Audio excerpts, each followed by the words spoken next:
full name first, please. Tom McDonald, Thomas A. McDonald.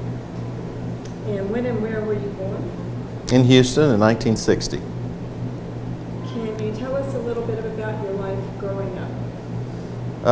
Well, as far as my interest in the fire department, it was cultivated, I want to say around the age of 13 when my closest friend got a police radio. And I happened to listen to it and I thought, well, this is neat. So I went out, and next time it was my birthday or Christmas, I had my mother, and she gave me that same police radio. But the TV show Emergency and the book Report from Engine Company 82 sort of sealed the deal, and that was all at about the same time. I think the radio was first, and then I got an interest in the fire department from those, having watched those shows. But I just thought that the job was something that sounded right up my alley, and sure enough it was. So. I remember when we met earlier, you told me you took your first fire photo when you were 14. That's correct, yeah. Tell me about that. Well, it was near my house, and it was a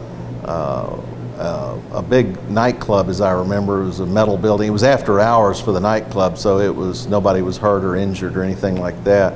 But it was about 6 in the morning, and I tuned in on my radio, and you literally tuned in with this. This was a dial radio from Radio Shack that picked up all the police calls and fire calls. And so I woke up, I think, because I heard the sirens. Then I just turned that radio on and found out the location. And I remember getting my mom up to tell her that I was going to go over there on my bike. And it was just about dawn, so there was enough light to go. But she said, no, I'll drive you. And so she drove me over there. And but I had just received an Olympus twin lens camera, film camera obviously, in 1974, and was able to shoot some photos there. And I've been doing that for 42 years now. That's exciting. So did she tolerate your interest? That's a good way to put it. She tolerated it. I think she envisioned that I would probably choose another profession. But once I tell you, I think she was very proud the day I walked across the stage and got the badge and went to work in the fire department. So it really wouldn't matter what she thought, because that was what I was going to do. But she definitely grew into an acceptance of what I was doing for a career. And I'm sure as a mother, she was concerned about the danger associated with the job. So, and I mean, there's not a whole lot you can say in that, but you just try to be careful when you're doing it. So. And where did you go to school? I went to school at St. John's, which is out on Westheimer, and then I went to Texas A&M for 2 years. And quite frankly, the only reason I went to Texas A&M was that you couldn't get in the fire department till you were 20 at that time. I don't know what it is right now, but I ended up going to A&M for 2 years, and then went ahead and left after my sophomore year, I presume, and then joined the fire department. And then about 10 years later, I want to say 1990, it bothered me that I had not completed my degree. The good news was I completed the degree at HBU here in Houston. The bad news is that I did it while I was on the ambulance. And I have to say that is an accomplishment. That was tough, because you literally would work a 24-hour shift and go from there at the fire. And at the time I was working at the station at the medical center. And so it was plenty busy. And then get up and go. I've been up essentially all night to go take a test at 8 o'clock in the morning out at HBU. But the professors there at HBU, though, were very respectful of that fact. And it was largely a commuter school with students well into their 20s in many cases, or even 30s and even older. And so they gave me quite a bit of leeway. I mean, if I missed something, they would let me, even a test, they'd let me fill it in, do it later. So that worked out well. So did you major in something that was related No. to EMS? Not at all. I majored in economics and political science at HBU. They required 2 majors, and it was between HBU and the University of Houston. And the reason, the money was not the issue as much as how quickly can I get through with this. And HBU let me out faster with a double major degree than U of H did because they took more of my credits from Texas A&M. So that's how I ended up out there. That was helpful. So tell me again, when did you start working with the Houston Fire Department and with EMS? I started working with HFD. I went to the academy. My first day was November 30th, 1981. And that process, I got out of there out of the academy in April of '82. My first fire station was Station 3, which is on West Alabama and Cummins. I was there about a year, and I had the fortune of being in a fire department that is a volunteer department here in Houston, believe it or not. It's Houston is unique in that respect, and it's still in existence, but it's kind of dwindled because of the requirements of that you have to have air packs and radios on your person, which there aren't enough of now, but back then you could be a volunteer, and literally I rode with the fire department for 2 or 3 years before I even joined. So by the time I joined, I knew a lot of firefighters in this city, and I knew exactly what I was getting into. And so I was sort of ahead in that regard, but I had built up some contacts within the fire department, and the chief at the station downtown, the replacement for this station, number 7 on Elgin, he called me up and he said, when I was working at Station 3, and asked me if I wanted to come over there because he had an opening. And I just gotten off probation, and I said, yeah, I believe I will, because Station 3 was a good station, a good crew I work with. But if you're going to be a fireman, you should like to fight fires or like to be an EMS. Either of the two are good reasons to come this way. If you want to be an accountant, if you want to be a doctor or a lawyer, go do those things. But if you want to be in the fire department, go to the busy fire stations. That's what you want. And so that's where I went. And it was one of, if not the busiest station in the city at the time. And I stayed there about 3 years. And then I was getting frequently called to fill in on the ambulance, because at the time, about 1985 or 84, something in that area, the state required that 2 EMTs minimum had to be on an ambulance. And I was an EMT. In fact, I was in the first academy class in HFD that was mandatory EMT training. Prior to that, you didn't have to be an EMT. So as such, there were few EMTs around the area, relatively speaking to what it is today. Every firefighter you see today is a minimum of an EMT. Many of them are paramedics as well. But back then, you had your paramedics and you had your firefighters, and very few people were EMT trained solely.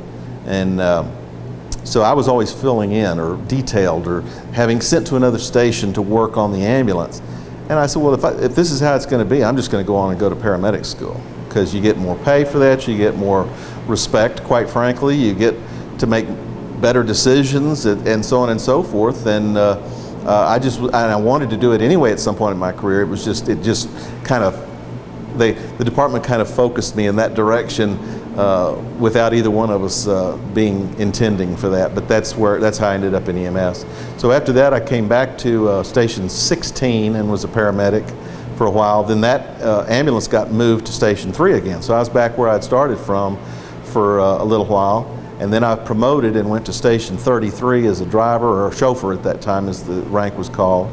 And then from there, I ended up working a stint here at the museum. The fire chief was in need of a replacement for his man over here.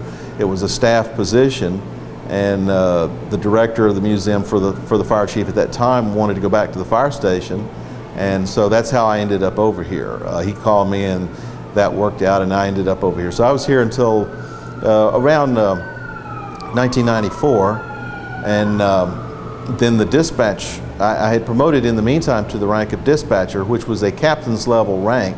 But the way the fire department works, you have 5 different divisions, and that's been whittled down to at least no more than 4. There are a variety of different places you can go at the captain's rank, but the problem is if you select that rank, you are actually a captain in that division. You cannot just laterally move at your choice to another division unless you test for it. It's a civil service procedure. So, but I was a dispatcher, and I went down there for a few years before I was able to promote to captain outright in the field, a station captain. And then I went to Station 82. I was there for, that's far southwest Houston. I was there for about 4 or 5 years, and then transferred to Station 37, which at the time was closer to my house. It's near Bel Air and West University in the Braes Heights area. And then I promoted again, went to Station 55 as a senior captain for a little over a year, as I recall, and then went back to, went to Station 59 and was there for about a year or 2 before I retired. That was, and I had a whole career, was about 27 years. Mm-hmm. As you're going through those changes, are there additional trainings that you're required to go through? Absolutely. Obviously, paramedic, EMT and paramedic are each separate training. The EMT, I don't know what the current amount of time is spent. Back then, it was about 120 hours, so you had a 3-week training period.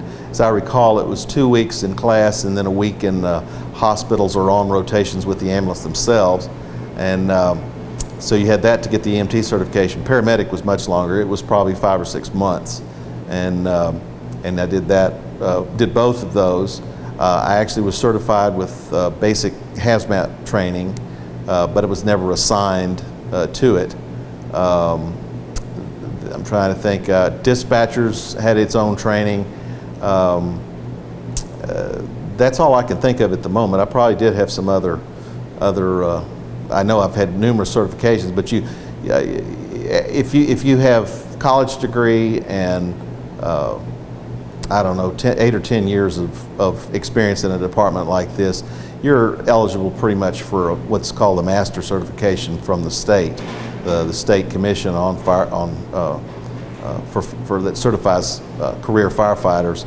They will give you that designation, and I keep my certification up. I go to a 3-day training every year to keep that certification, just in case I decide to go back and do something in the fire department. Well, or in case you need it. In case you need You it, never know. right? Let's see. I know we've talked a little bit about this, but I'd like to have you give me a little more detail about the difference between an EMT's and a paramedic's responsibilities.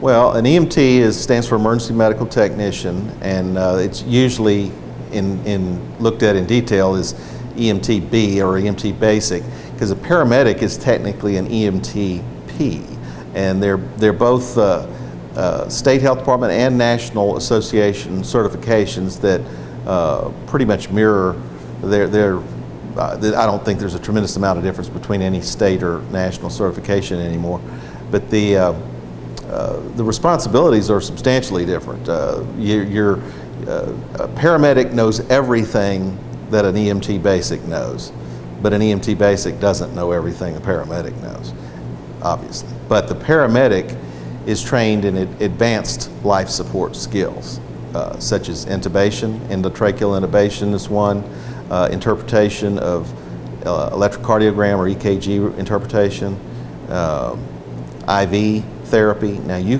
there is a hybrid, or used to be a hybrid, I don't know if it still exists, of certification in between, which was called a special skills certification, that would receive training in certain special skills. But true paramedics are going to be knowledgeable about endotracheal intubation, IV therapy, EKG interpretation, and a variety of different drug therapies. So they are really who you need on the scene if the patient is critical. However, with that said, HFD, for as far as I know, still has a long-standing approach, first started by Dr. Pepe, that was the only thing that's going to save a severely injured trauma patient is a surgeon's scalpel and his skills. So the idea is, let's get those people that are hurt in such a manner to the hospital as quickly as possible. Don't delay their transport because you don't have a paramedic on the scene. So when you may see just if you see an ambulance vehicle out in the streets that has just an A on it, that's a basic ambulance. It has 2 EMTs on board, and they might show up at a wreck scene or a shooting or something like that, and they're trained to do basic stabilization and get that person to the hospital. Because in any given circumstance, it may be 15, 20 minutes before a paramedic unit could arrive because they're just out of units at that particular time. I think that's a big misperception among the public, is that their fire station right down the street will always be there for their call.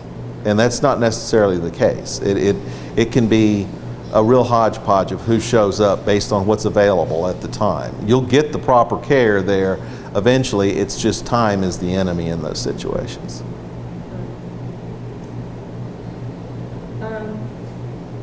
Originally, that we had heard that when the Houston Fire Department was taking over the ambulance service, that there were some members, even of City Council, who objected to that. Oh, I'm sure that I'm not intimately familiar with all the council's machinations on that particular procedure, but they undoubtedly there were, because I'm sure you know that at the time the funeral homes were largely the ones that were running the EMS prior to the fire department being the choice of the city council as to where to put it. And they were simply a load and go situation, which kind of ironically is still how we treat trauma patients. So get them in the back and get them to the hospital. But they had very little training. They basically had first aid, if that, and they were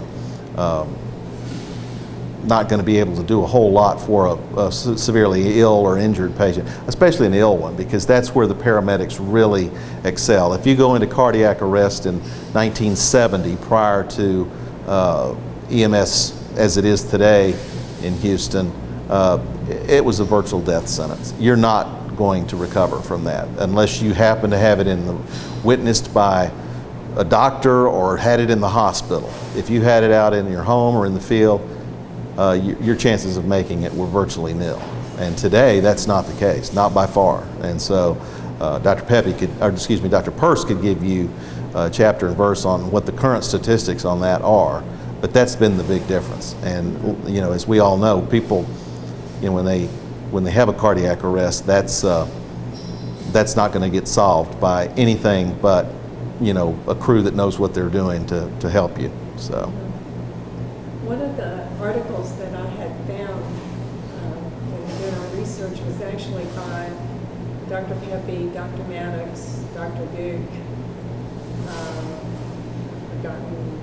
want to say Dr. Fisher was one of the other co-authors, and they were saying that prior to the implementation of a medical director, that survival rates were nil. I mean, literally nil.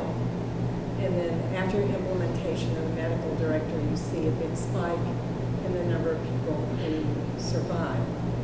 And that really surprised me, because I had thought, surely the fact that we were doing something from 1971 until we have a medical director, so for a period of 10 to 12 years, that we should have seen some difference.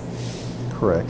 Well, and part of that, I mean, the credit to that would go to Dr. Paul Pepe. He was the first MD medical director full-time for the HFD.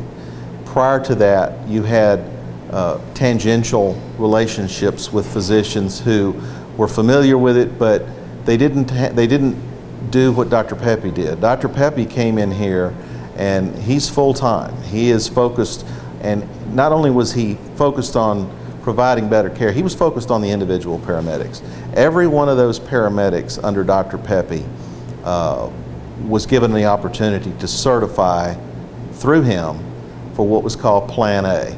and that was basically standing orders that that paramedic was allowed to run a cardiac arrest situation without calling in to the base medical station, and do what they knew, what Dr. Pepe perceived out of each paramedic, that this guy knows what he's doing, and it was his license on the line, and so he had to give his approval, and he wouldn't give it if he wasn't confident that you knew what you were doing, and you would be able to initiate all the treatment that was necessary for that patient before you called in and contacted. You didn't completely abandon radio transmissions to your supervisors at the medical center, but you were allowed to do it untethered initially, and that makes a huge amount of difference in the treatment of a patient in cardiac arrest, because time is of the essence in those cases. And if you've got to stop and wait to administer drugs or even an IV, and certainly intubate, and if you have to wait for all that for permission from somebody on a radio channel, this is precious seconds lost, and each one of those will definitely bring the likelihood of survival of that patient down. And so his procedures in that regard are largely what's turned the whole thing around in terms of seeing patients that would literally be able to walk out of the hospital after a cardiac arrest. Now, with that said, the direction that the fire department had prior to that for EMS since 1971 until Dr. Pepe's arrival later on in the 80s, it was absolutely a watershed change from what had been before. So each one had its merits, and it just, in the history of EMS, we are obviously right now, and have been for a number of years, where we should be, but it was an evolution process. So. Would the survival rate, say for other types of events, have shown improvement, you think? Like this particular study was addressed in cardiac. Sure. Well, cardiac arrest, of course, is the most critical medical problem you can have. I mean, your heart is not beating, or you're not breathing. Respiratory arrest is being defined as your heart's still beating, but you're not breathing. Both of those are extremely critical emergencies that paramedics are well trained to address. But the other situations such as anaphylaxis, which is a type of shock that you can have due to a toxin that comes in your body, typically a bee sting or ingestion or eating shrimp, of these things of this nature. Paramedics can do something about that too. You may not be in cardiac arrest at the moment, but you're in a dire situation. And so they can do things in that regard that back in when we first started the program in the 70s, you couldn't do. And these are all skills that have been, as I say, evolved with the system as medical direction has become more focused. I'm not going to say better, I'll just say more focused, because that's what they're doing. It takes an active medical director, an MD who cares and wants to see the system improve. And when you have that, you've got a good means of getting consistent improvement in your system. So what was the impetus to bring the medical director?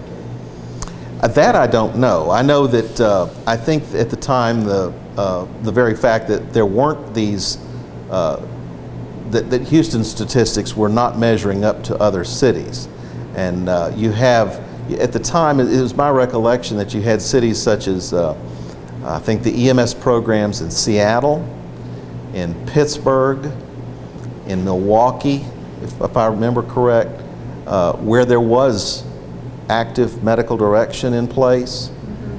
They were seeing much better rates of survival than Houston was. And the powers here that be decided, okay, we need to do this too, so who's the guy to get? And their selection was Dr. Pepe, who was later replaced with Dr. Purse. And Dr. Purse obviously is still here. So, but that was how that basically occurred. Who the players were to make those decisions about what we, who's going to get, I don't know for sure. I'd have to go research that. Okay. Are you familiar with either Dr. Bill Coulter or Dr. Peter Fisher?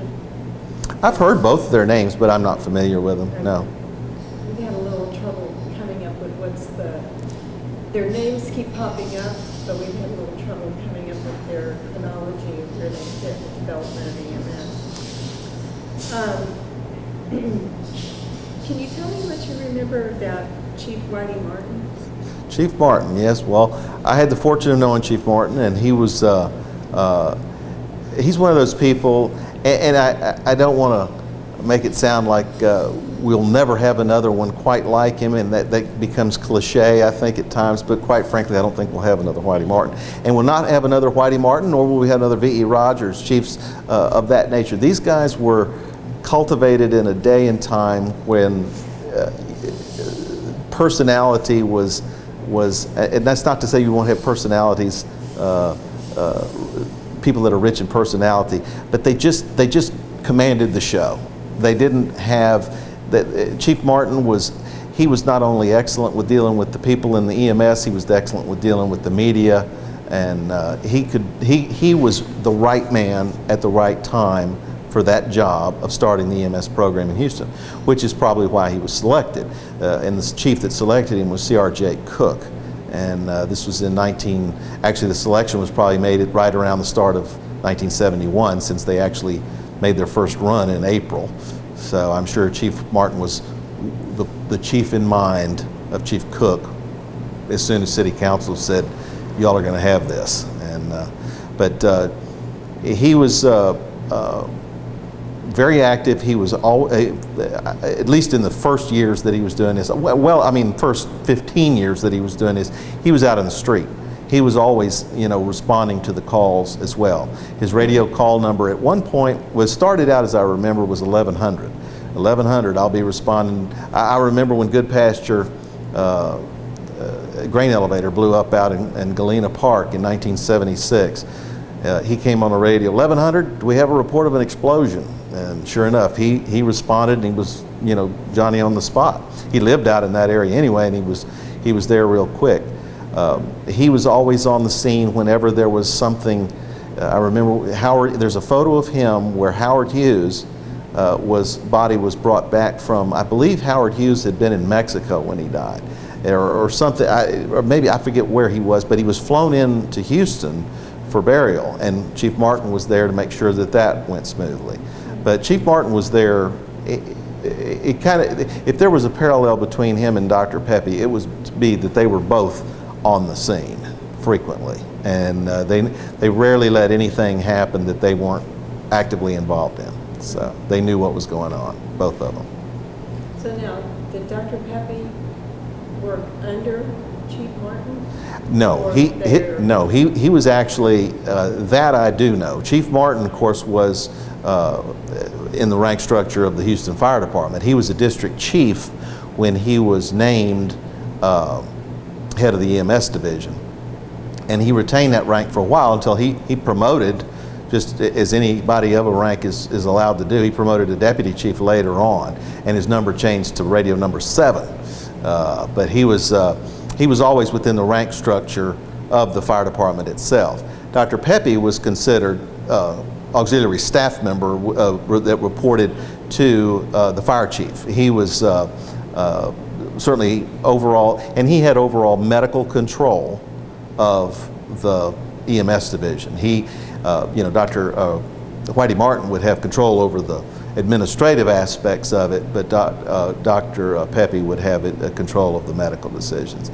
And of course, Dr. Pepe was also on the staff of Baylor, and he would be teaching. He was a professor out there, as well as his day job, if you will. Even though I think they kind of commingled, But he was just extremely active, and I don't think anybody would ever accuse Dr. Pepe of inattentiveness associated with EMS, nor would they accuse Whitey Martin of that either. So. All right. Let me get back to that for 1 second. This idea of who's responsible for what. Mm-hmm.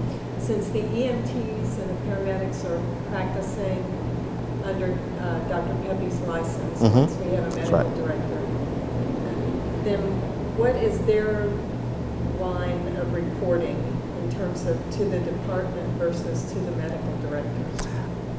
I can tell you that chapter and verse because I was in that position for a number of years, and you're responsible to both. And generally speaking, the hierarchy of the EMS division, once, I mean, when Chief Martin left, Chief Ivy came in, and I think, or maybe Chief Holder, I can't remember the exact order, but you had, all three of those gentlemen were in charge of the EMS at some point. And Dr. Pepe is there too. And they all, worked well, I think. I think the fact is that, if you had if there was a complaint, let's say, against a paramedic, then that was generally handled within the line of the fire department succession. You would get your supervisor would be notified and contacted me. I had a couple of complaints that I had to write a letter of response on, and they came, the initial call to me came from my supervisor. And then the letter, I made it a point to make it, because in both cases I felt that I was right and justified in what I did. But I CC'd Dr. Pepe in both cases, and I'm sure he would have gotten notice of it either way. But there was never, Dr. Pepe, aside from the seeing you in the field, doing what you're doing, monitoring your activities, he was not really a disciplinarian. That was not either by his own decision or by the department's decision. It was not something he did. He didn't come to you and say, you did this wrong and I'm gonna suspend you or something like that. That was all done by rank people in the fire department. So. You mentioned Chief Ivy. He's one of the people that we interviewed. One of the things that I found really unique about his career path was that he had minimal formal education, and yet he was able to, make his way up in the department because he obviously worked hard and did a good job.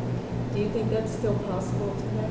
Oh, absolutely. The fire department has changed the way it structures its promotions, meaning that there are now other components than what existed when I promoted and when Chief Ivy promoted. I mean, we're essentially, he and I'm closer to him, he's older than me, but I'm closer to him in age, I think, than I am to the guys just coming in. So the fact is that he and I shared a similar promotional system, which I can tell you real quickly was very simple. When you were eligible to take a promotional exam, you would walk into wherever the site was and take typically a 100 question multiple choice test, usually 4 to 5 questions, 4 to 5 answers optional, and that was it. And your answers on that were generated on a list, and the only additional points you could get on Chief Ivy in my time was for your seniority, for the number of years you had in the fire department, and up to a maximum of 10, and which I always thought was kind of silly because you would have 10 years basically before you were even eligible for middle management. So, I mean, there was a number of guys, Chief Ivy being one, who promoted very quickly. And Chief Ivy, he didn't tell me, but I think I overheard him say one time that one of his skills was the way he would approach it is he would just memorize the material. And a lot of the firefighters out there who do very well on those tests do just that. You're given the material typically 3 to 6 months or more prior to the exam, and it's a voluminous amount. I mean, I had the National Fire Protection Handbook, which is like a Bible. I mean, it's that thick and fine print and on onion skin. I mean, and they don't give you the whole book, but they give you a fair amount of it out of there. And so I remember when they started putting that on there on tests, that the grades went down substantially. You still rendered your list, but instead of everybody piling into the mid to upper 90s, they were piling into the mid to upper 80s, and somebody that made a 90 was looked at as, oh my God, you must be superhuman, So but that was the way it was structured. Now they're taking in components such as your college and other things like that, which I think is a good idea. But and then of course you have the other way to get promoted in the fire department is to be appointed. and you have several ranks of which you can be appointed. The top level, assistant chief and executive assistant chief, are both appointed ranks. And Chief Holder, in fact, was the last civil service appointed assistant fire chief in the department. Chief Ivey was promoted as highest deputy chief, and that was through his own skills. And like I said, the vast majority of people of that vintage, of that generation, came through the same system I did, which is just a straight written test. But the fire chief's position was always open to whomever. And the exception, I think, occurred with Chief Swartout, Robert Swartout, in 1985, I believe it was. He was, at the time, was the sitting fire chief of Seattle, had been a career member of the Seattle Fire Department. And at the time, as I recall, it was Chief Rogers, V.E. Rogers, had been the chief here, and he was stepping down. And the mayor was Kathy Whitmire. And she put out a search for all over the country, and Chief Swartout accepted the position. So he left his job as the fire chief of his hometown, presumably, to come here and be chief. He didn't stay here that long. There apparently was some miscommunication between him and the mayor as to about what he was to be allowed to do. But they, as I recall, the city council at that time had to create an ordinance that allowed for the position to be filled by somebody outside the department. So that, and I think that ordinance actually allowed for them to appoint virtually any rank, anybody outside the department, to be chief. Of course, it's subject to scrutiny from every corner around, and city council's approval. So you're not, as a matter of practice, you're not going to get somebody who's probably not capable of doing the job, but it just depends. So, but that is, and I was told when I was in the academy that it was a political job, and I can't say that was no truer words were ever said, because it sure is. And it doesn't, you don't have to be the fire chief to feel the effects of it. And I mean, literally, you can feel the effects, with layoffs, which I've never had. And I was, if you'll remember, in the late 1980s, the economy was horrible here, and Kathy Whitmire was the mayor.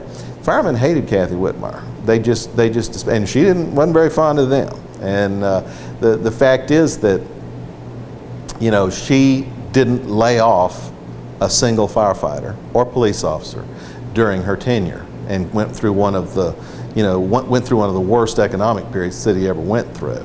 So that is to her credit in that regard. And I can tell you from firsthand experience, there were no promotions during that period either. It lasted 3 or 4 years. And so everybody was just kind of stagnant, but at least they kept their job. And but we have a current situation with a big deficit here with Mayor Turner, and he's going to have his hands full trying to keep from avoiding layoffs too. So this stuff goes cyclically, and it's not an unusual thing, but politics does affect the firefighter and police officer, rank and file, that affects their job tremendously. Yeah, that's true. That's true. Let's go back to Dr. Pepe and Chief Martin for a moment. Can you describe their working relationship? I would have to say it was a little bit tense. I think that, as you might imagine, that you have the veteran deputy chief of the department whose baby EMS was, and to come in and have someone else not eclipse him, but simply cut off quite a bit of the responsibility that he had prior to that. I think there was it couldn't help but have created somewhat of a tense working situation. And it didn't stay like that for a long time. It was, the party separated, but Dr. Pepe did stay. And of course, the medical direction with an MD, active MD, has stayed ever since Dr. Pepe showed up through Dr. Purse. But there's always also been the line officer, or the staff officer, I should say, in charge of EMS that had to work with that. And currently that's David Almaguer, who is the assistant chief over EMS, And David is a veteran paramedic, and he's come up through the very history that I came up through. So he and Dr. Peirce work, I'm sure, very well because they're on the same page. But when you put, essentially two moons from the opposite end together and try to make a planet out of it, it didn't have a, I would say, a detrimental effect on the overall operation, but it was something that was palpable. Sure. We've interviewed Dr. Allen here as well. Mm-hmm. He was our first interview. So Houston EMS has undergone an extensive evolution of the services that it offers in a very short period of time, I think, relatively, from 71 to present. 45 years, yeah. Yeah, not very, in the grand scheme of things. That's right. A very long period of That's time. right. So I was wondering if you could describe what the services were like when you came in with EMS and how you saw them change over the course of your tenure. Well, when I came in the fire department, of course, I'd had the privilege and the fortune of being in the volunteer department prior to that. So I had seen firsthand. I'd been on plenty of calls where there was EMS call and plenty EMS operations, and so I had seen what was going on. And in fact, when I was at Texas A&M, I took an EMT course, and we rode with the Houston paramedics here. And that goes back as far as 1978. So I have seen the operation, I can tell you authoritatively, back to 1978 as to how it did. And I can tell you that probably the biggest change has been a philosophical one more than anything. And that is that when the department accepted the responsibility of EMS, the members of the department had no option, had no say-so in it. This is going to happen, and you guys are just going to have to buck up and do it. And you had those that were in the department who wanted to do it, who thought, this looks interesting. I think I would like to do this. I'm tired of being out in the middle of a blazing building at 3 in the morning. I'd rather be dealing with the patient at 3 in the morning, because that's exactly what you end up doing. Is you have a lot more calls on EMS obviously than you do in the fire service, but you had members that gravitated toward it, and many stayed for a long time. Some had 3 or 4 years and they'd had enough. Some had 3 or 4 minutes and they'd had enough, and it just varied wildly, literally widely and wildly. But so it had to overcome that. And that is a generational change in the fire department. There are certain things in the fire department that require a long period to adjust. And EMS, therefore, was perceived by the vast majority of firefighters initially as something thrust upon them, and that we have to do it. And anybody that likes this sort of thing is a weirdo. or is a bit of an outcast, a stepchild, if you will. Stepchild was the term that was used among firefighters a lot. This is they were just treated like they were the unwelcome visitor. And even though they wore the same uniform, the same badges, and they sat and ate the same meals with them, and had been trained to do the very same job that these guys were doing. But it overcame itself, and it took a long time. That was still quite prevalent when I came in. My first captain, I couldn't wait to drive the ambulance. I thought that was neat. I love the firefighting too, but I wanted to do both. I was that weirdo that wanted to do both. And so my first captain, when I said that I wanted to go to paramedic school, he looked at me like I was a complete nut. He said, "Why do you want to do that?" I said, it's just something I've always wanted to do. And he had been a paramedic himself. And he said, "Well, you'll find out."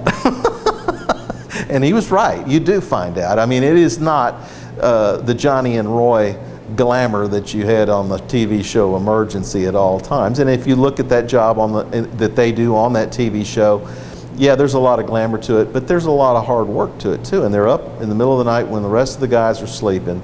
You get thrown up on, you get blood all over you, you get things that are, that you could take home to the missus or whatever, and this is just, not for everybody. But as long as you are is protect yourself. And if you'll observe, these guys today, they wear glasses and they wear gloves, and they wear everything like that. And the firefighters themselves that may have never been paramedics themselves, they have more or less found out at this point, they've gone through enough generations of this that they know this is not going away. It's here to stay, and this is what we'll. And they are assistant. And one of the great helps in that was when it actually started with Robert Swartout, who was the chief from Seattle that came down here. And I heard this story told to me by some high-ranking officials. So, and it makes sense, because up in Seattle, they integrated their system early, prior to well before Houston had, meaning that they would send fire trucks with the ambulances on medical calls. And so that there was never this view as a stepchild. I'll get back to that in a second, but whereas Houston at the same time was literally, at the first station I worked at, it had a common dormitory. Now, and the only person that got their own dormitory or own room was the captain. Everybody else slept in another room, including the paramedics. And we had an ambulance there with with a paramedic on it, or two, and they slept in a little corner with a little barricade, and they had a red light that stayed on kind of all night, and they were called on the phone. And so a call at 2 in the morning for somebody having chest pains, all the lights in the stations didn't come on. The phone would ring, and then you may or may not hear it, but you'd go right back to sleep, as opposed to the lights all coming on and having to get up groggy and finding out it's not for you, not for the engine company, it's for the ambulance. And this would go on for years. It was like that. And so the paramedics, and they would sit there in their little red light and write the address down and where they were supposed to go and tear the people off, and then put their clothes on and head out to the ambulance and not turn that siren on until they were about a half a mile down the road.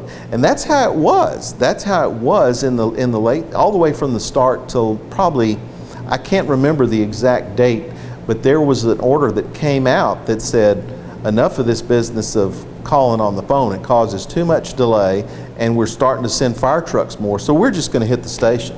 And it was probably in the late 80s, early 90s, as I recall. But the whole point is, it changed the whole focus. And there were several district chiefs, as I remember, who were not happy about it, because they got their own room, and the lights are coming on with the speakers blaring at 3 in the morning for the ambulance. Oh, they were fit to be tied in some stations, let me tell you, because they didn't like that at all. And but I cannot remember whose watch that was on, to be honest with you. But whoever it was, they faded to heat, and it's still to this day done exactly that way. You have a call, sick call, man down, any kind of routine EMS call, bloop, the whole station. I don't care if that station has 5 fire trucks, and an ambulance. The whole station's going to know about it. And there have been, this is not to get too far afield here, but that has been an issue that has been discussed on a national level, because of, what's the best way to alert EMS without, trying not to disturb the firefighters if at all possible. And there have been some stations that have been built, where you could individually notify the rooms, but that's not the case here. The case here is service, and we're going to make sure that everybody knows, because it's really the station captain's responsibility to make sure that the ambulance, that every vehicle there has received their run. And when I was a station captain, I didn't, the lights would come on once for the call. A few minutes later, the lights come on again. Ambulance such and such, you need to acknowledge your run. Well, that's my cue to go act. Well, why didn't they get it? So I have to get out of bed now and go find out how come they're not responding. And it's typically a case where they're just slow and didn't hit the acknowledgement button in the unit, things like that. But it doesn't happen all that often, but when it does, there's a reason for notifying the entire station, and that's why they do it. But Chief Swartout, back to him, the reason he sticks out in my memory is because I was working at a station that had no ambulance. It had a chief's car, an engine, and a ladder truck back in the early 80s. or I take it back, 84, 85 when he was here. That's exactly when he was here. And apparently he just raised at a chief's meeting one morning the question of, how come we don't send the fire trucks with an ambulance crew, you know, to help lift, to help go get equipment if needed, to wash down gasoline if it's a wreck. And some of the other staff chiefs there said, well, they didn't have an answer for that. I mean, it's just, you know, other than to say it's always been done this way. And so they decided that they would implement, and the way I heard it is he didn't actually order it, but whoever was over EMS at the time decided, well, let's implement this and see how it works. So they selected about, I don't know, 8 or 10 different types of calls that seemed to be serious enough to merit motor vehicle accident, shootings, cardiac arrests. A cardiac arrest always got a first responder if it was known to be a cardiac arrest, and that sort of thing. And so that kind of instituted the first informal means of first responding. First responding is now a capital F, capital R situation, and has been for a number of years, whereas you're sending, whether it be a police unit or fire truck or another type of EMS unit, to assist and to get there first. The whole idea is to be the first to respond to the scene, because we have a limited number, and I've always had a limited number of vehicles out there with the paramedics on them. And so if you have a shortage in a given part of town and it's going to take 10, 15 minutes for a unit to get there with a paramedic, you need to get somebody else there that can at least provide oxygen or do CPR if necessary. So that's where all that came from. And by doing so, you ended up with the ability to integrate your department more toward a mindset of, we're all in this together. EMS call is just as vital to the department's service and image as responding to a fire. And I can, you know, even though most guys that join the fire department, join because they like the idea of fighting fires, the traditional ways of doing it, there are many that do come in looking in specifically for the EMS part, and but they kind of meld together much better than they did back in the early 70s when it first started. And it's a good thing for everybody. So you mentioned a little bit public perception. How has that changed over time? Oh, I think the public's perception of the fire department has always been very positive. You have your isolated incidents where they get media coverage and it doesn't make the fire department look good, and those things slowly kind of fade. But overall, the fire department is one of the most, and I'm not talking about just Houston, I'm talking about nationwide, is always perceived as one of the most respected institutions in the country. And the likelihood of that going away, I don't see it. I think that the fire department is unique historically in America because it started out largely with volunteers, and even today there are far more volunteer firefighters than there are career firefighters in the United States. And it is a testament. There's very few. You don't see many volunteer doctors. You see doctors who volunteer in other countries, but it's not something. It is the one thing that's against that is that it is becoming more of a complex job than it may have been a generation or 2 generations ago, such that you have so many things you have to know about and have to be accountable for, that it's almost to the point where in a lot of volunteer cases, in a lot of cases for volunteers, they just don't have the time to maintain those certifications. It's not to say that you don't have many dedicated volunteers across the country that can do, and do maintain their own discipline of keeping up with what is required of them. But this will stay where it's not economically feasible, and mainly in rural areas. If you have rural areas where you just cannot afford a career paid fire department, then you're going to have volunteer. The service will be provided by somebody. It's just that, to me, that as the nation as a whole is becoming more urbanized, you're starting to see more focus on the career department. Now, with that said, here in Harris County, it's ironic that Cy-Fair, which is a volunteer fire department that serves a huge area out in northwest Harris County, is it's known as the Cy-Fair Volunteer Department. Now, that means that their core group is volunteer. At night, they'll have volunteer firemen responding to the scene. On the weekends, they'll have volunteer firemen responding to the scene. But during the day, on a weekday, on a work day, typically these fire departments hire certified career firefighters to man those trucks, or at least provide skeleton crew for those trucks that can be augmented by whatever volunteer. Because perennially, I mean, for centuries, well, not for centuries, but for at least in the past 100 years. Well, I mean, even though we've had volunteers for many, many centuries, the issue of the ability to pool a volunteer crew during a work day is the biggest enemy to a volunteer fire department. Because, and what's another thing that's ironic is that Pasadena, also in Harris County, is, to my knowledge, still the largest incorporated city in the United States protected by a fully volunteer department. Now, I think the chief may be paid. I mean, there's always some asterisks to these things, but largely these are volunteer firemen over there. And you say, well, how is Pasadena able to do that when nobody else in the country is? The answer is shift work by plant workers. They have a huge number of people who work along the Houston Ship Channel at plants, and those operations are typically 24 hours, and their workers are typically on 8-hour shifts, 24 hours a day.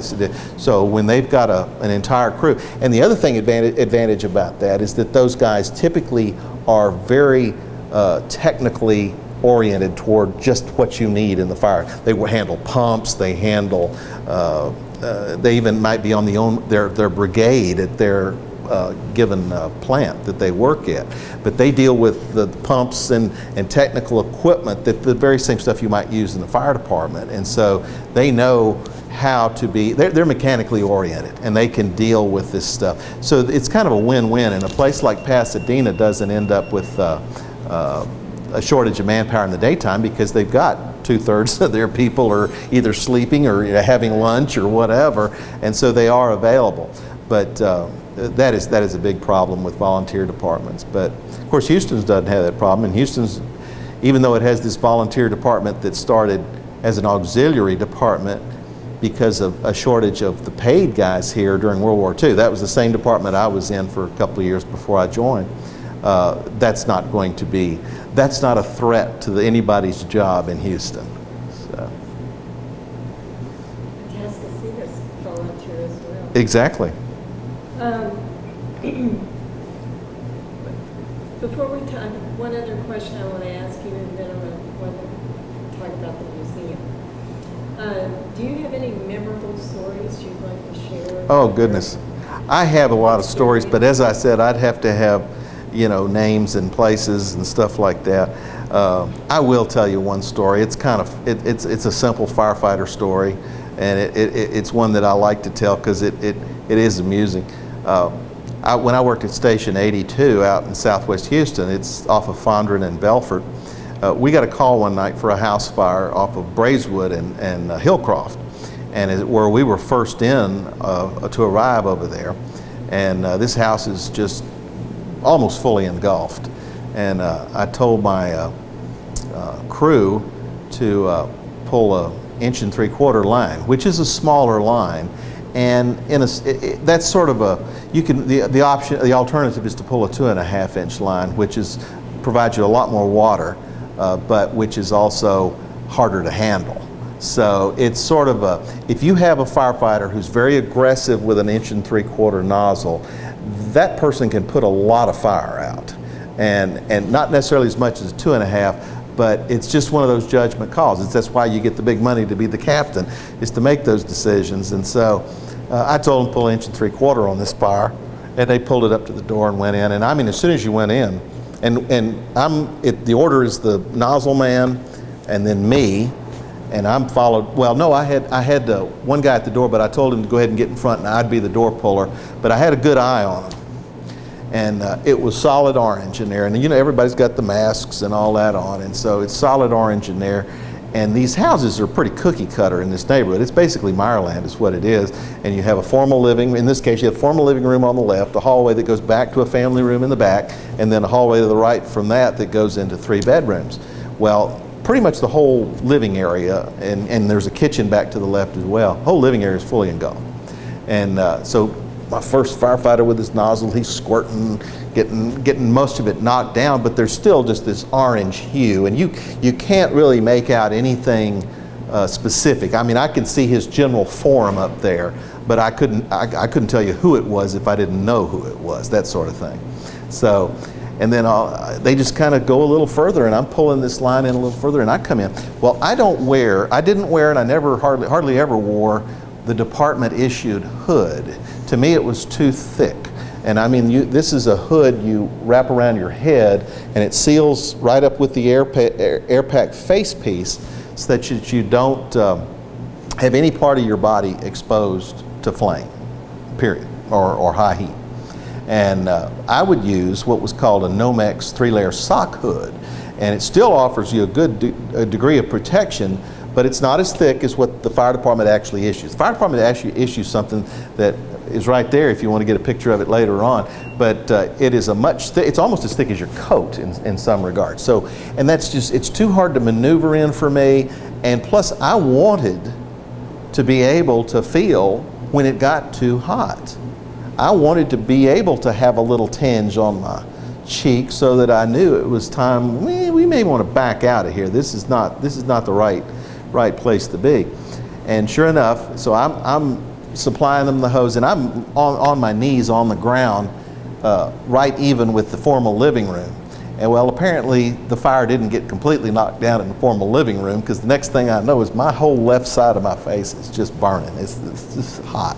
So I start pulling the hose line back from the rest of these guys, and much to my surprise, this hose line is coming quite willingly. I mean, I don't feel any resistance at all. Next thing I know, I got the nozzle in my hand, and I see no fireman. I'm like, oh my God, what have I done now? And I had that thought for about a quarter of a second, and then all of a sudden I get hit right in the head with a knee. These guys are trucking out of there like nobody's business. They can't wait, they can't wait to get out of that house. And so we just all pulled out and regrouped. But that happens every day. Firemen are out. It's not a, even though there's procedures written for everything you do in the fire department, it's not a procedure job. It's one that you do follow the basic procedures, but you never know what's actually going to happen, and if you're going to have to call an audible, so to speak. And you got to call audibles all the time. And in this case, we called an audible. And then this is probably the funniest part, is I go out, and the chief, who's a guy named Mike Thorpe that night. Mike Thorpe's a great guy, and he's looking at me, and he comes over to me and he says, well, Captain, I think you might need a little bit bigger hose than that. I said, thank you very much, and went over and got the 2.5 and put it out. But that's it's the fun of the job that's the sort of thing that really makes the job worthwhile to firefighters. People look at you like you're a freak for even doing the job in the first place. Why would anybody want to go into a burning structure? But the fact is that it is a calling, if you will. I mean, there's something that clicks with most of the men and women that do this job, that they like that. They like that physical challenge of going in and putting out something that is threatening to the community. I mean, it's a big ego booster, but it's also something that's necessary, and it's just a job that the people who do it, I would say by and large, you couldn't pull them away from doing it. And that's why one of the hardest things to do in this country, and Houston's had its experience with it. You might remember back in 1978, the city of Houston strip annexed Kingwood, Alief, and Clear Lake, and Greens Point. And they did that just to get the strip annexation is, as you probably know, is when you go out and you take literally a legal finger and say, this is Houston. Right.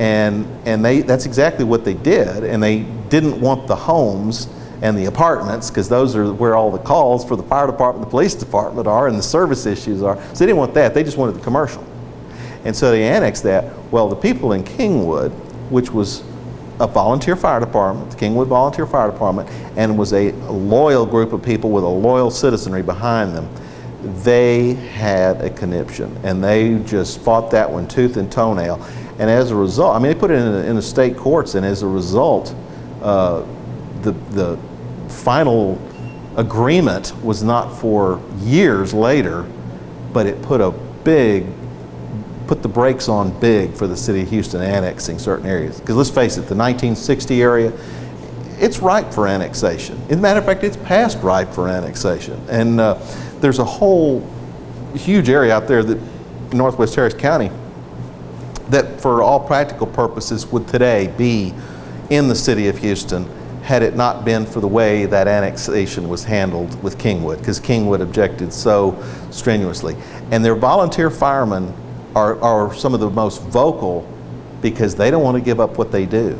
And they kept the volunteer fire department running alongside Houston for a number of years just for that reason. That whoever made that decision was the smartest, because you don't just say, volunteers, we don't need you anymore. It's an insult to them, and it's just something any politician should learn from that, never to try to do that. And they were smart enough in this case to let them co-respond for a number of years. And volunteer firemen hate to be put out of their avocation.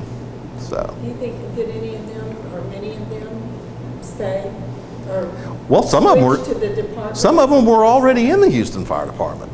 Oh yeah, some of them were career Houston Fire Department, but they didn't want to be told they couldn't be volunteer. I am a volunteer, even though I'm retired from Houston. I'm a volunteer in a community near my house. It's not my community, but it's my community, and it's a community that will respond to my house. So the point is that because the community I'm actually in is career as well, and so, but volunteer firemen are the ultimate in devotees to what they do. And so to have them told you can't do what you love to do anymore, of course that's going to render a big problem. Right. So, and that's just, and there's very few professions where that kind of situation arises. I mean, I can't think of too many places where you have volunteers assisting the career professionals in a job, or running near in a jurisdiction near them, or any kind of situation where you'd have that, except the fire service. And in this case, it's what makes the fire service unique. And interesting. So tell me a little bit about the museum. How it got started. Sure. How long it's been here. Sure. The museum is housed in the oldest fire station that still stands in the city. And as a matter of fact, this museum, or the fire station, was the first one built completely with city funds. And this was in 1899. This station, the construction occurred mainly in 1898, but then this station opened in January of 1899. And it was station number 7. It served until about 1969. The reason I say about is because they had a little bit of change. The equipment that was here, the crews that were here for Station 7, they moved to their new station on Elgin Street at Austin. About the same time they were needing to use this for while another station was being replaced, so that they had another crew came in here for a brief period. But the fire station essentially served for 70 years. And it was in an area in its day that was extremely busy. This was full of big houses, wood construction houses, and they burned frequently. And there was a lot of multiple alarm fires, not necessarily just in this area, but an area that they would respond to. Because you got to remember, in 1899, when this station opened, it was number 7, and there was only 6 others. So they were going to get in on most of the activity that took place in the city, period, even though they were considered then way out on the south end. But but the museum was started as a result. What happened is in 1969, when they moved out, the city didn't sell the property. They said, we're going to hold on to it. Basically back then, it's done differently today, but back then the fire department was pretty much allowed to manage its own facilities. In other words, if you don't need this building anymore, you can keep this building as long as you've got a use for it. But if you don't, let us know and we'll assign it to another department or we'll sell it. And in this case, they said, well, we'll keep it for storage. And so they kept it for storage. And in 1977, the fire chief was a gentleman by the name of Joe Perino, and the mayor at the time was Fred Hoffines. And it was under their watch that they got through city council. And I'll be honest with you, at the time, you may or may not remember a councilman named Frank Mann. And Frank Mann had been the fire commissioner for the city of Houston when there was a commission system in the 30s and 40s. And Frank Mann, by most people's recollection, was that he still viewed himself as the authority on the fire department on city council well into the 70s. And he and Joe Perino fought all the time. And of course, Hoffines has got to be the referee and all that.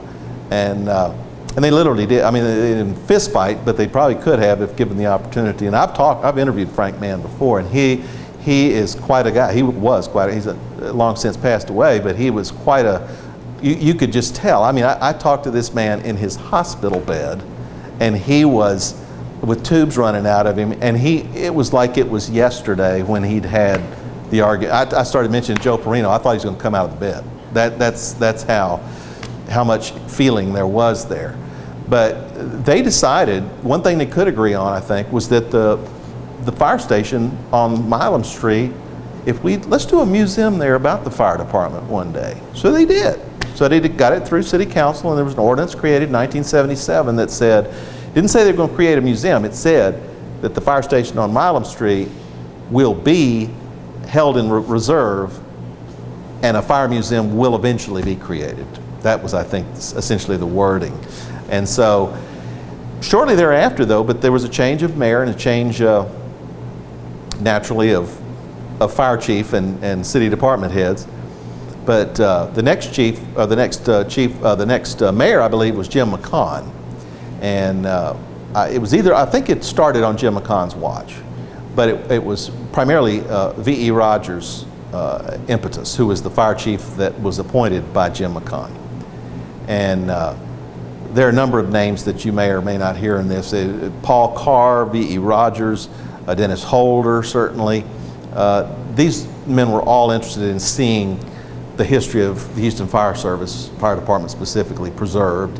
And so they all had a hand in getting this place created.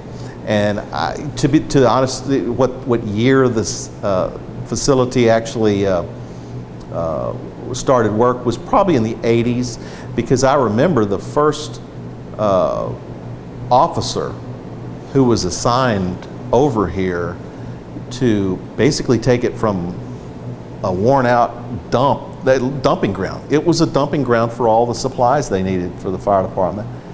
And his job was to clear it all out and start and create this thing, give it a nice refurbishment. And as you may recall, in 79, 80, the economy was fantastic here. McCon was the last mayor, I think even till today, who enjoyed a huge, I mean, they couldn't spend it fast enough in those days. And V.E. Rogers put Calvin Mendel, who is a freshly minted senior captain, over here and said, Calvin, turn that into a museum. And that's exactly what Calvin did. And Calvin Mendel was he's retired as well, but I've known Calvin for many, many years, and he is a good guy, and he's always been very pro-museum. And we have him to thank for having done the work that was done in here. And although we did have an additional renovation that was done by the nonprofit in the 90s, early 90s, but shortly thereafter, after Calvin got in here and got it ready to be opened as a museum, it was going to be run with off-duty or light duty or or in some way fire department was gonna run this thing, but they found out real quick that, we really need a support group here. We need a nonprofit organization. We need them to kind of oversee the fundraising for this, because who knows? Because by '81 or '82, the economy was starting to go the other way, and this surplus they'd enjoyed in the late '70s, early '80s was history. And so the nonprofit was created in the early '80s, and the ability to raise funds, and that of course still exists today. And what's happened over that period is that, well, the biggest thing that has happened recently here on my watch here as the board president, is that we were, well, let me rephrase that.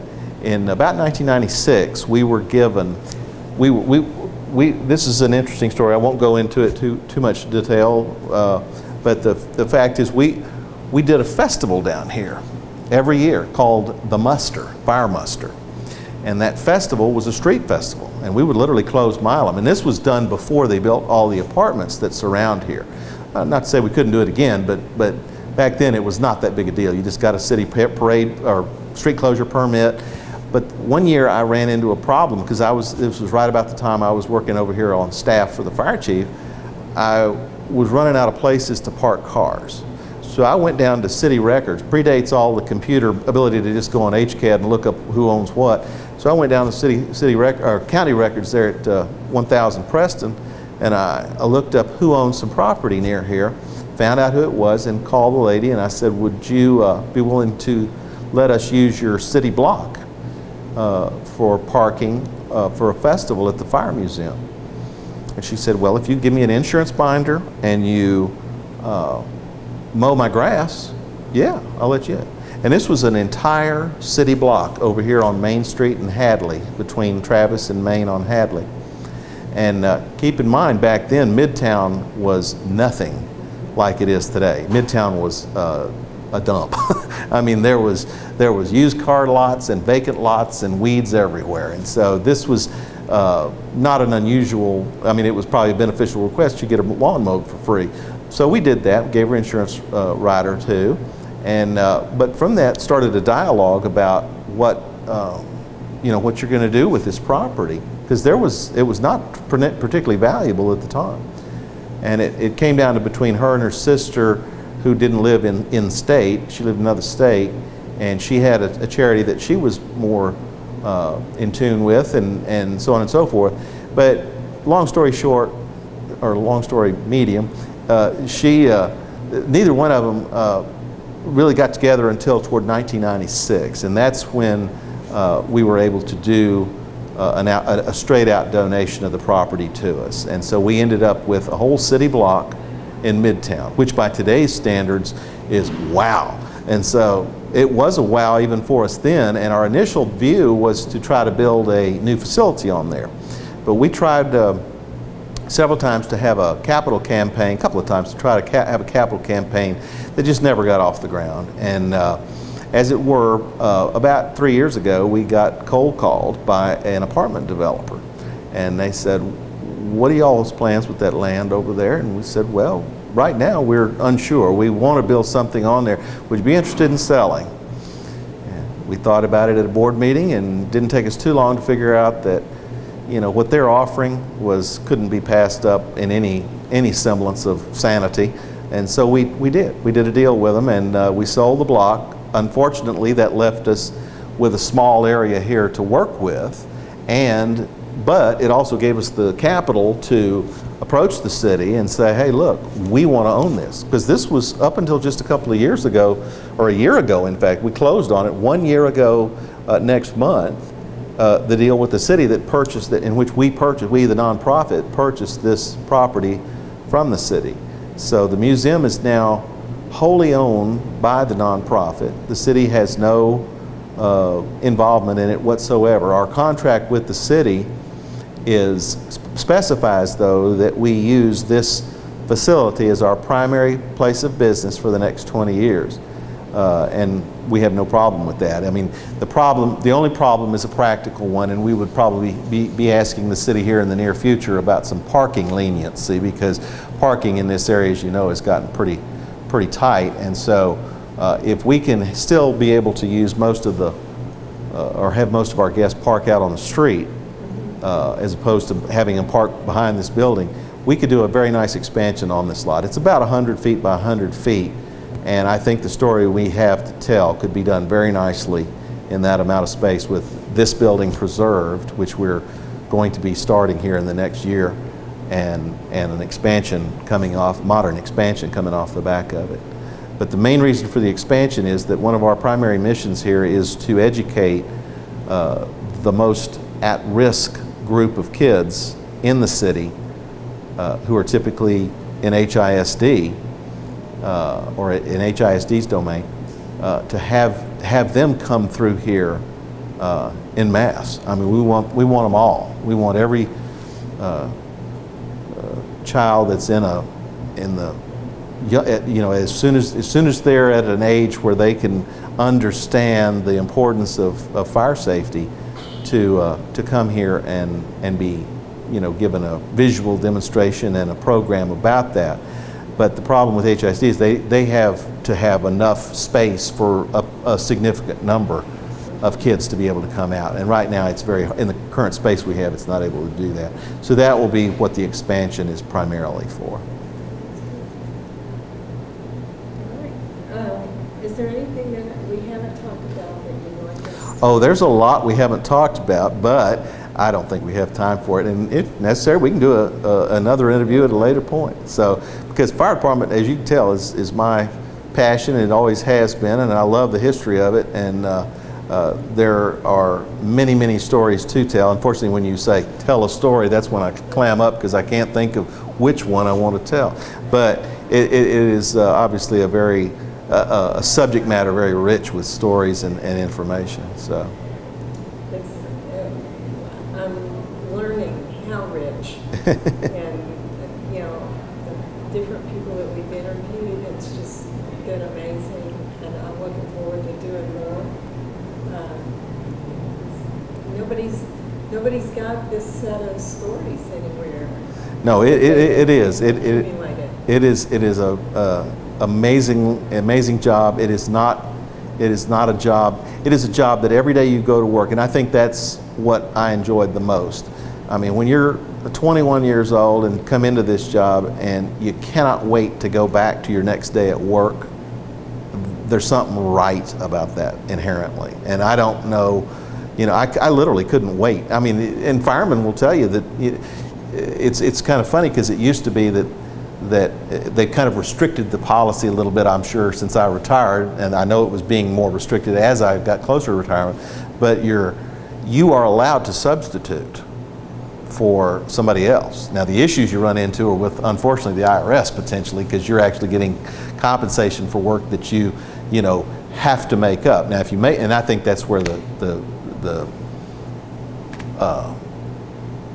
limitations are, is, in other words, you need to find a substitute that's going to work within your given pay period, so that the city's not lying to the IRS about paying you for work you did. But there was swapping that goes on all the time. You want to be off on Saturday, and this guy's working on Friday, and he can hold over for you for that day.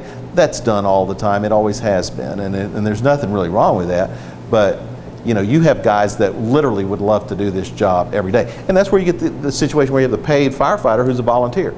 As one fireman I used to work with told me, he says, "What better job than this, than one just like it?" And so he was on a duty crew at a volunteer fire department, so he'd literally, roll off the bed at the 6 o'clock in the morning at the fire station in Houston to go wait for a call at Spring or Ponderosa or wherever he was on a duty crew at, and get paid over there too. So there's a lot of firemen that do that, and it's